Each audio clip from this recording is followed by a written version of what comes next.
So I'm waiting for my kid to get done at soccer practice, and kids after soccer practice always like to kick in the goal and mess around a little bit. Coach comes up to me and he says, "James, how's it going? Tell me, why'd you start your business?" And I chatted with him a little bit because this went beyond the typical small talk parent-coach kind of thing. And this went into more of an in-depth life choices type conversation, which is awesome. It's incredible. He's in a position currently where he's not very happy with his job. He's got another 10, 15 years before he retires. And he's trying to figure out, does it make sense to jump ship or to just tolerate for the next 10 years before he retires? And I tried to help him out, not necessarily saying this is what you should do or what I believe you should do. I tried to help him out with how to make that decision on his own. And so it was interesting. I don't know what he's going to choose. I have some ideas what I'd like him to do, but in the end, it's his life. Welcome to Diary of a Worthy Pursuit. How to get what you truly want in life and business. And today we're going to talk about some tips to help you make decisions. Right? I don't know how many times in my life I have felt like I'm at a crossroads and you get stuck. And so I think that this applies to so many different areas of your life, but especially when you hit these big crossroads. Yeah. Do I continue my career where it is? You know, if you're younger, where do I go to school? Do I start a business? Do I want to get married? Do I want to buy a new car? Right. Yeah, often it's the devil you know versus devil you don't. Right. In this guy's case, he's had the same job for 20 some years, and it's been doing well. It's what I would consider to be a secure job. And a lot of times, anytime I see security, I see what is the risk of that security, or what are you giving up to have that security? Right, that opportunity cost. Yeah, it's all risk versus reward, and there's next to no risk in that position. So does that mean that there's limited reward? So then you're wondering, well, maybe you should chase after a little more reward. Right. If that's what you're after. Which it's interesting because that's, I feel, why he's having these thoughts or considerations. Because he's probably, well, I think he's actually a little younger than I am. But I think that he looks at me with my businesses and sees some things that he wants. Whether it's financial or time freedom, or like I could never do what he does as a job, so maybe there's that. I don't know. Whatever it is. Well, what I admire, though, about what he did is he's clearly at a crossroads, and he understands that he is evaluating his options. Yeah. And so I think it's extremely insightful that you look at others who seem to have the direction that you want, and you go ask questions. I think that that's a good start to making a decision, is just ask questions and investigate what your options are. Sometimes I think we're so closed-minded about what we truly think is possible, or we think there's only two options we see in black and white, when there's really so much more gray space here we have to play with. We just don't know it yet. Yeah, here's an interesting point. It's almost awareness of the choice. Yeah. Where I think a lot of people in his profession or any profession are just like, I get up, I go to work, I come home, I watch TV, I go to bed, rinse, repeat. And they're in that kind of Groundhog Day, and they don't step back and think. I suppose a strong argument, now that I'm thinking that, could be made that employees now, some of the younger generation, is just like, every day I think, is there something better? I quit after working there for 2 days or 2 Well, weeks. that's that whole idea of quiet quitting, right? Even choosing not to do what you're doing or only going through that rat race is a choice. And so this whole idea of, you realize that you have a choice, first of all, but then I think some of us get so stuck in paralysis by analysis that we don't make a choice. And I've heard you say before that indecision is still a decision. Yes, a decision not to make a decision is a decision. Yeah. Right. So you sit on the fence. So let's take this guy, right? If he were to say, I'm just going to think about this, he's still in his current job. As long as he's still thinking about it, he's still in his current job. So that's a decision, right? There's no, hold on, life, I'm going to see what's going to happen here kind of thing. Like, he's just, the choice at the time is made until he makes a move to change it. And I think people's personality plays a lot into how you make a decision. So if you are familiar with the Enneagram, it's this idea that there's 9 different personality types, and each of us has, you know, a core longing, a core fear, and things like that. And so some of these different personalities, the core fear is that you are going to be left without options, or you're going to be left without safety, without security. So I think it's really important to know yourself and understand what is driving your indecision, because you should listen to that. You know, Yeah. if I'm sitting here saying, for me, for example, starting a business was an extreme risk. I had a very steady, Oh, well-paying job, but I have this, my core longing for my personality type, as much as you take that, is that I long for security and safety, which is really interesting because I wouldn't have pegged myself as that. Right. But I'm an adventurer. I like to find and try new things and experience everything. But the core longing is that I won't have options to do what I want, and I won't be safe and secure. Those seem like two opposing ideals, don't they? Well, but I think when you look at the core of it, if you have safety and security to come back to, it's safe to go out and have an experience. Oh, just like Yeah, I can venture in the dabble woods a little. 50 I can yards. dabble, right? That's a great way to put it. So what I think was interesting about when I was deciding whether or not I would start a business is I looked at the emotional side of me was like, I want to do this now. I'm ready to do this now because I'm an adventurer. I'm like, I want to go try this new thing, this new experience. But the logical side of me was like, but how safe is this? Oh. And How safe is anything, really? right, exactly. Well, but this comes back to something that seems to be a theme for you and I, is the idea of what questions are we asking ourselves? So I could have asked myself, is this a financially smart decision to quit my good paying job and start a business? And the answer to that would probably be no, right? So if I made At least that, initially, but at least maybe initially, not necessarily right? forever. Very, very great point. So again, that's my small frame, black or white. Sure. But that's either a yes or no. right, it's a yes or no question. But the gray area could be, or the better question I could ask myself is, what other opportunities do I have? Or what direction could I take? How could I make starting a business possible? All right. And those are all open-ended. They allow me to dream. They allow me to come up with answers in that gray space and maybe come up with 2, 3, 4 options that weren't my initial 2. All right.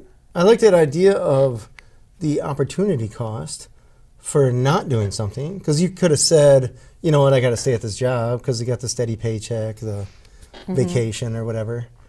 But that is at the cost of you being able to start your own business. Right.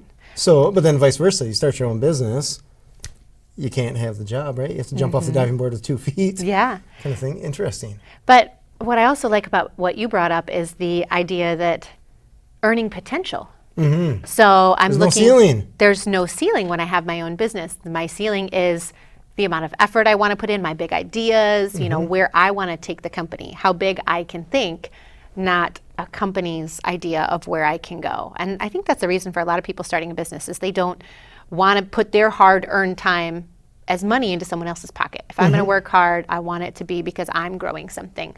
But that idea, I think, again, you're looking at your earning potential in a full-time job versus, well, what could be my expansive potential in my own business? Yeah, that's he said there's like 50 million questions that come up there. Right. Because like 1, what can you earn? 2, what do you want to earn? But 3, and arguably most important, is are you willing to do what you need to do in order to earn that? Like, That's are you willing to get extremely out and fair. sell? Right. If you're not, maybe sit at the desk and do your old job, right? Well, and that comes back to this whole idea of know yourself. So what do you enjoy? I've talked about this before, but there's this idea of a freedom compass. It's really this matrix of what are you proficient at and what are you passionate in.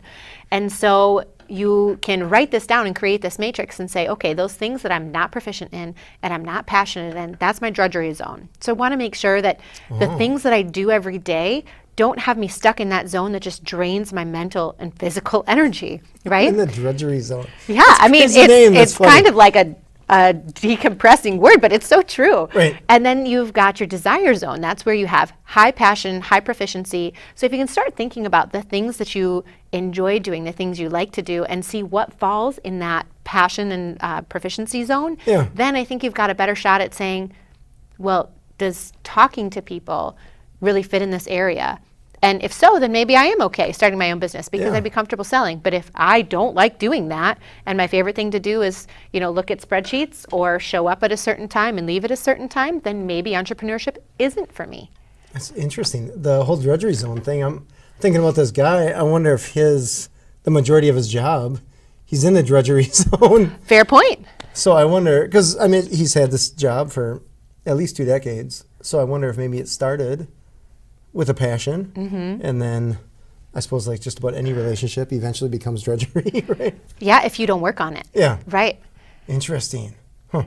I like it. What do you call that? The was drudge. matrix? It was called the Freedom Compass. Is the tool from Michael Hyatt. You can Freedom Google the Compass. Freedom Compass. All right. But it's a really helpful exercise, I think, to think through what do I enjoy doing as you think about maybe a second career or starting your business.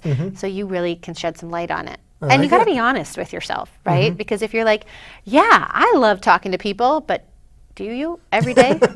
Do you enjoy Do serving you? clients every day? And if not, that's fine. That's not for everyone, and that's great. I just said, speaking of value, I just had a conversation, I shouldn't say just, it was probably 6 months ago. I had a conversation with one of my employees about pay, which I get, right? They're trading time for money, which, whatever. That's the thing. But she was asking essentially about infinite raises. And I essentially told her that doesn't happen because there comes a point where you just can't offer anymore. You can't because you're trading time for money, so there's only so much time. So I give the example of a plumber. Plumber first starts out, they're an apprentice, they're making whatever. They move on, they graduate to whatever the levels are of plumber. I'm not a plumber, so I don't know, but they go through these things. And they're making pretty big pay jumps. But eventually, they're going to either plateau or the pay jumps are going to be marginal. Because someone's not going to pay $5 billion to fix their clogged sink. Whatever the market says, like, hey, a clogged sink is whatever, a couple $100 or something like that. It takes you an hour. Well, okay, your cap is that, minus expenses. Right. So as a plumber, I can't make $5 billion an hour. Even though I've been doing it for 40 years, right? But no one cares. Because the person that's been doing it for 5 years is doing it for a fraction of that, and they can unplug a sink just as well. Right. So the same thing in our situation with the business that I have.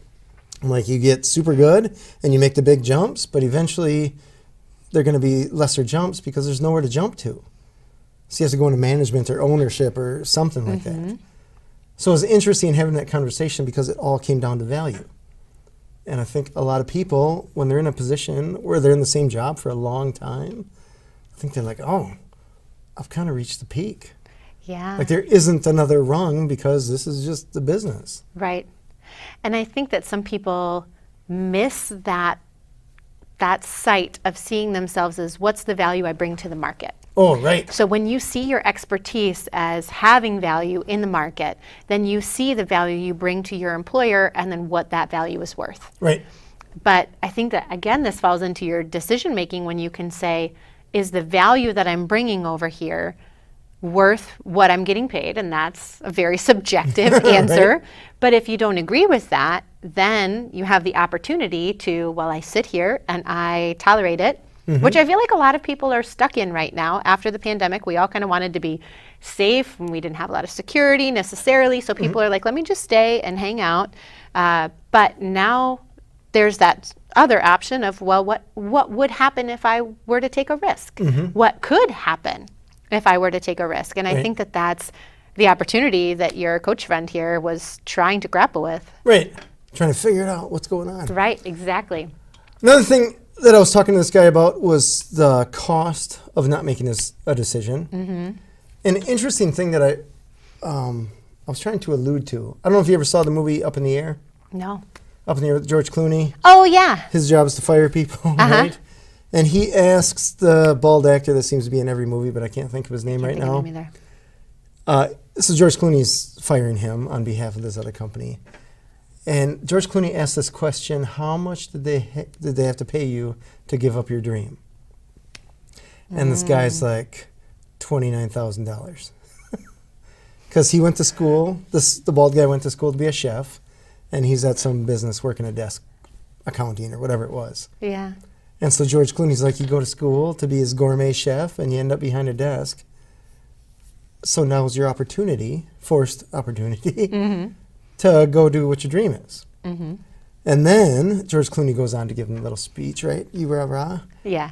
Like, you got kids. What are your kids' perception of you doing this job that you hate? Which means you probably come home all mopey versus doing what you love, where it's a whole different lifestyle. Right. So who's watching you?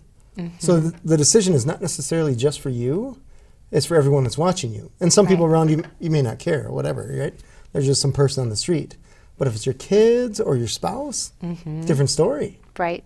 So it kind of puts a little bit more of a challenge, I guess, on getting the decision right. But certainly to make the decision consciously.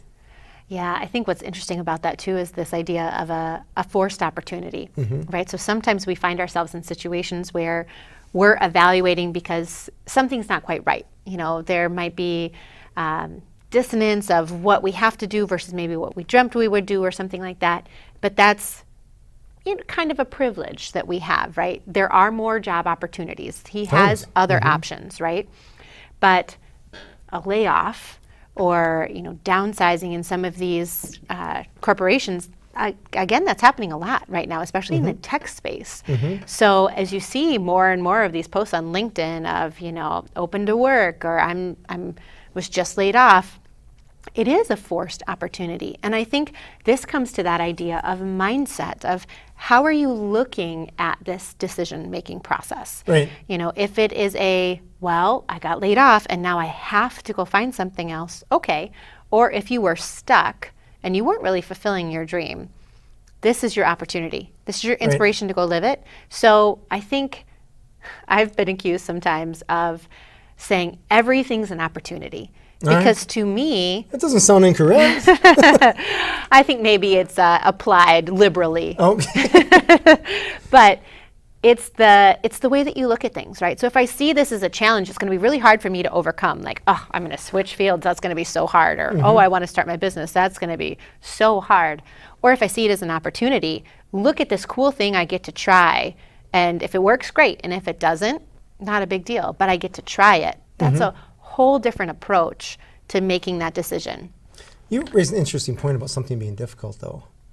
Because just because it's difficult doesn't mean it's necessarily bad. Right. Or that you shouldn't do it. And if it was easy, you probably wouldn't do it because you'd be bored.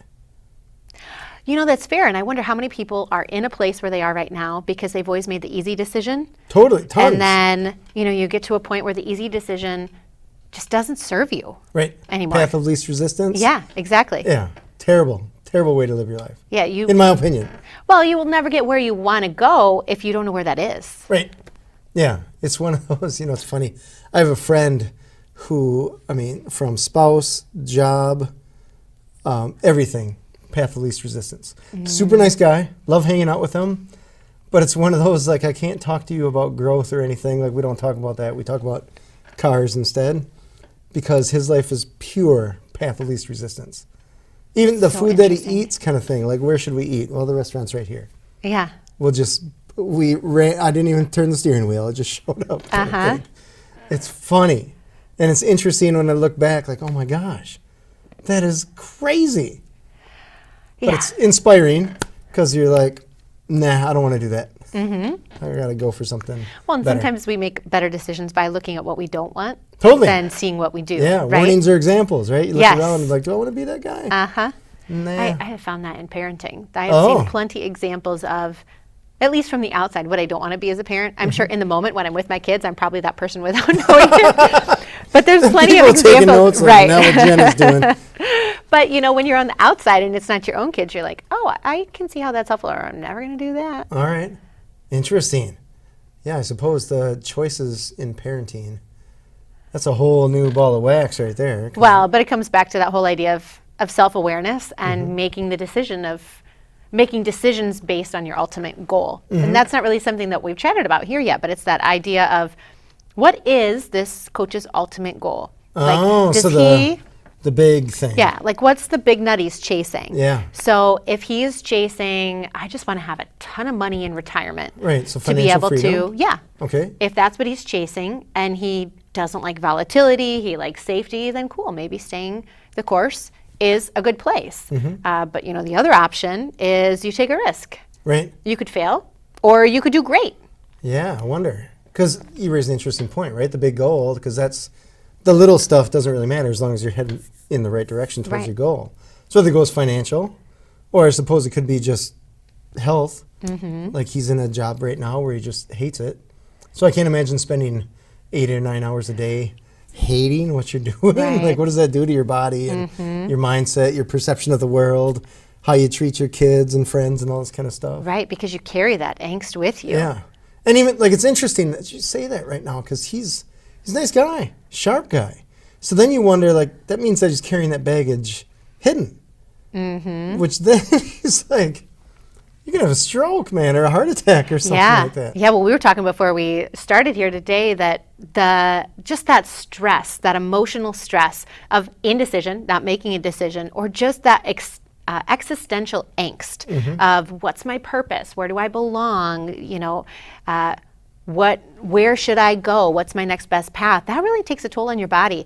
And not taking action makes it worse because, again, indecision is a decision, so I'm ruminating in this all the time. Yeah. And then that can get stored and it can actually manifest in physical ways if you hang on to it for too long. Totally.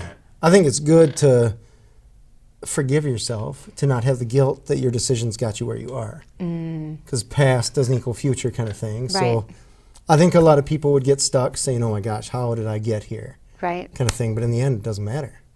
You get to choose where you're going forward. Right. So forget about the past, forget about what got you to this moment, chalk that up to experience and move on, and let's find next steps. Right. So it's interesting because I guess now that I'm thinking about that, I wonder if there's a little bit of guilt where you're stuck in. Interesting. I don't know. That's a conversation I'll have to have with them over a beer. Yeah. So, I think another thing we've talked about is this. We've talked about safety and we've talked about risk. And I think everyone has a different risk tolerance. Totally. But I was reading this article about a woman who wrote a book. She was a hospice nurse and she was interviewing people at the end of their life and asking them, what are your biggest accomplishments and what are your biggest regrets? And their biggest accomplishments were never typically work related. It was like I raised good kids, I maintained a marriage, or whatever that might be. But their biggest regrets also were not work related. Right. It was not, I wish I would have spent more time at work, or I regret that I didn't get that promotion. It's the risks they didn't take. All right. So things like, I wish I would have started a business. I wish I would have asked that girl out. I wish I would have tried harder in my marriage. I wish I wouldn't have worked so hard so I could have spent that quality time with my kids. And so it's so interesting because what I take from that is you'll always regret playing it safe because otherwise on the other side you'll regret the decision, the risk you didn't take. Yeah, that's fair. That's it's enlightening. Because you think these are people that know that they're on death's doorstep kind of thing. And they've had a lot of life, hopefully, they've had a lot of life experience. Decades. Right. Decades. Just to imagine all the stuff that they've seen, right? Right. Whereas depression, different wars, Twin Towers, like all the stuff, internet being born. Right. Telephones going away, more or less. Right. Like it's interesting from all their life experiences. And I wonder if the decisions that they regret are any different than people that were born 100 years before them?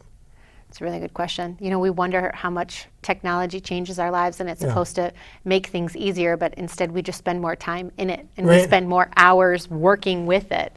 And so on social media more. Right? Yeah, right. You're on your Said no one ever. I wish I would have scrolled more. I didn't see the end of the internet. Even now, everyone's like, I just wasted an hour doom scrolling. Yeah. But I think, it's extremely good insight to, I don't remember who wrote this. Oh, it's in How to Win Friends and Influence People. Okay. He talks about writing your eulogy. Oh. And so not to be, completely morbid, but it's that idea of at the end of your life, what do you want people to say about you? All right. And so if you think about your life through that lens, then can making your decisions now drive you to the person that you want to be someday? Interesting. Write your own eulogy, huh? Yeah. Oh, creepy. Creepy. But valuable. But also valuable because if your eulogy is something like, he was the kid's soccer coach and he showed up for everything. Yeah. He never missed a game. He was best friends with his son. He was best man in his son's wedding. All of these things. That's a whole different eulogy than like, he published 56 books and he was on the bestseller list 19 times. And, it's a very different eulogy that isn't people-oriented. Sure. And I guess not everyone has to be people or family-oriented, but it's about knowing your values to say, okay, my values are family, so I'm going to make sure that whatever decisions I make, my family is my first value that I'm driving toward. So not necessarily good or bad, but you have the goal in mind, what you want. Exactly. Interesting. had the greatest podcast, right? Right, exactly. And all the decisions made with that. Oh, what else we have here? I guess in the end, it comes down to being conscious of the decisions that you need or have the opportunity to make, appreciating what has gotten you here, not living in regret, Right. or letting that stop you, and being aware who's watching you, what you're teaching them. Yeah, and widening your options because there are typically more than you think. Oh my gosh, so many more. Yeah. Yeah. It's interesting. You and I were just talking about this earlier. I thought of the movie Speed. Yeah. When Keanu Reeves is like, shoot the hostage. And was that Jeff, I can't think of his name, Jeff Bridges? Jeff somebody? Oh, Dennis Hopper, you mean? But who's the other good guy that's hanging out? When Keanu Reeves yeah. tells them, shoot the hostage, and the guy's like, what? Shoot the hostage. I can't remember. And then later in the movie, spoiler alert, right, he ends up shooting Jeff guy. Right. Which is funny, because most other people would not even consider that. But Keanu's like, take him out of the equation, right? So it's interesting. It just opens up some perspective where you're like, just Right. because you think you have, these are your decisions, your 2 or 3 decisions, whatever, that number is actually pretty infinite.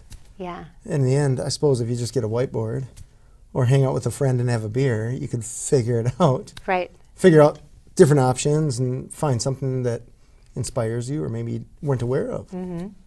One more tool that some of my mentors have continued to encourage me on that I'm working toward is journaling it out.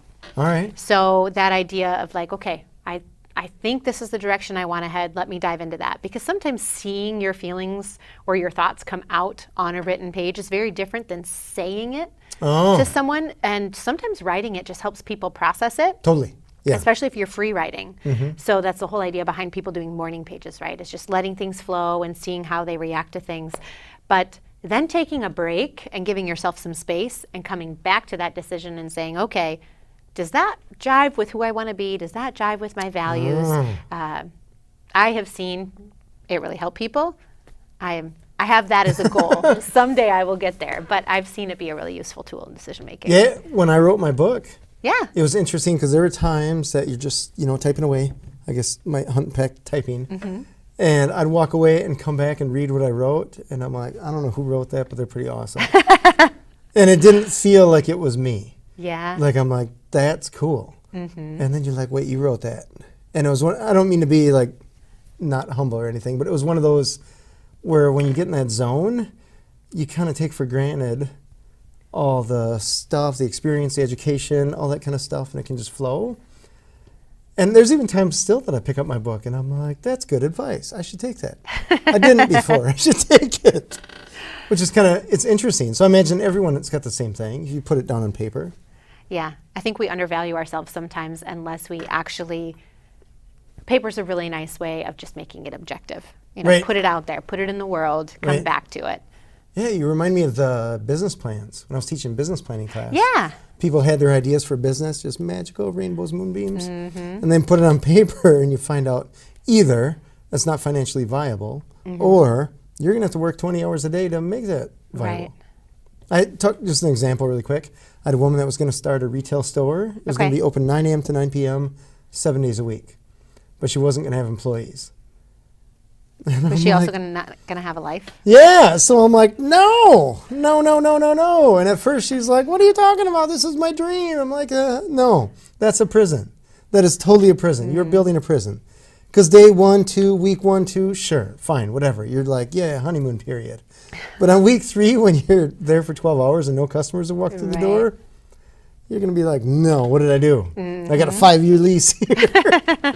Something like that. So in that case, getting it on paper was a very good way to transfer it from emotional, dreamy, to that logical, like, okay, how can we make this work? And I think you need both in decision making, Totally. right? It's Totally. nice to have the emotion, it's nice to have the excitement, but some logic behind it in either situation. If you're usually a more logical person trying to find out your why and your emotion behind it, or if you're usually more of a logical person, if you're usually more of an emotional person, trying to sit down and actually map it out to what can this really look like can help.